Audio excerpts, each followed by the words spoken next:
Good evening, folks. Just wanted to give you people a heads up on some dubious and disgusting and dirty things that are happening in our own backyard at the moment. The EPA, or the Environmental Protection Agency, has just given the green light to drill a deep-sea exploration all well off the west coast of the North Island around the Waikato and Auckland regions, without public consent or consultation. These cradle snatchers, aka Anadarko, will not be required to get a marine consent for the drilling of the well because it's operating under transitional provisions.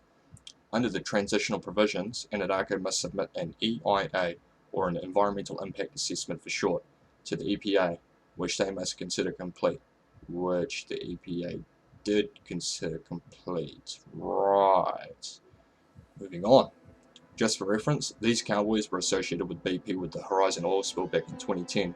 Not saying they were directly responsible for that, but they didn't exactly keep their hands clean, if you catch my drift.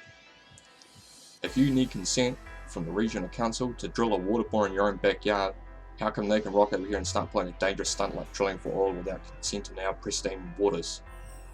This exploration will be deeper than any wells drilled in New Zealand shores, but more than 10 times the depth. To give you a gauge, currently our deepest is 125 metres off the coast of Taranaki, and they want to go probing 1.5 kilometres under the sea? Seriously? Anyway, personally, I don't think it's worth the risk. We're the fourth lowest take of any oil producing nation in the world, not to mention the fact that most of this dirty cash will be taken offshore and we won't get to see a dime. Don't quote me on that, but that's how they like to roll. Keep them dollar bills in the back pocket, yeah? If the cash does stay, I'd like to see it go to R&D for renewable energy resources like wind and solar and possibly tidal given the right location, and that doesn't have an adverse effect on our environment, not to mention the rest of the world. We're all in this together. Most expanded profits from industry will go offshore to the foreign-owned companies like Petrobras, which the government has handed out exploration permits to.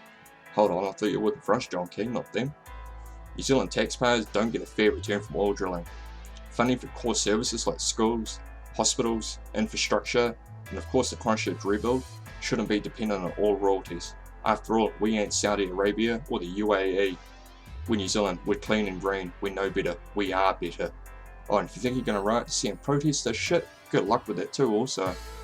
In April, the government passed an amendment to the Crown Minerals Act, dubbed the Anadarko Amendment, that limited protest activity in New Zealand's exclusive economic zone, dubbed the EEZ, and territorial sea but did not apply to the high seas.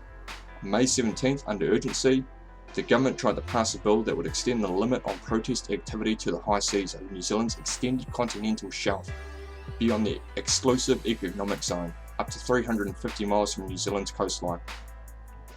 It's outrageous the government is now using urgency to sneak through changes that would limit the protest activity on New Zealand's entire continental shelf, which is quite possibly a breach of international law. The government shouldn't put the business agenda of a large foreign oil company ahead of the legal and human rights of New Zealanders. This law change is likely to protect the interests of self-described mega government-owned companies, China National Offshore Oil Corporations and Shell. It is staggering that without public scrutiny, the government is about to give itself jurisdiction over the protesting on the high seas, a move that clearly has international ramifications. It's kind of dodgy that the New Zealand government, aka National and their bum buddies, even have the legal powers to do this, and it opens up New Zealand to legal challenge from the rest of the world.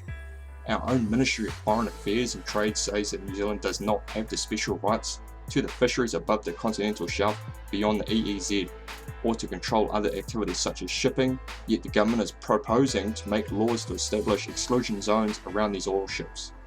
The government is not accounting for the economic and environmental cost of expanding a carbon-intensive industry. There is a direct cost to the increase in carbon emissions, yet the minister remains silent on the environmental cost. I wonder why. Who's going to pay for it if someone fucks up? The government is not giving a realistic picture of the real cost of oil drilling. They need to do that before crying about its benefits. There is a reason we didn't let nuclear power ships into our waters back in the 80s, because we like our waters to remain clean and pristine. I've lost count of the amount of fuck-ups that have been caused by oil drilling. Dangerous deep-sea oil drilling should not be the basis of our economic future.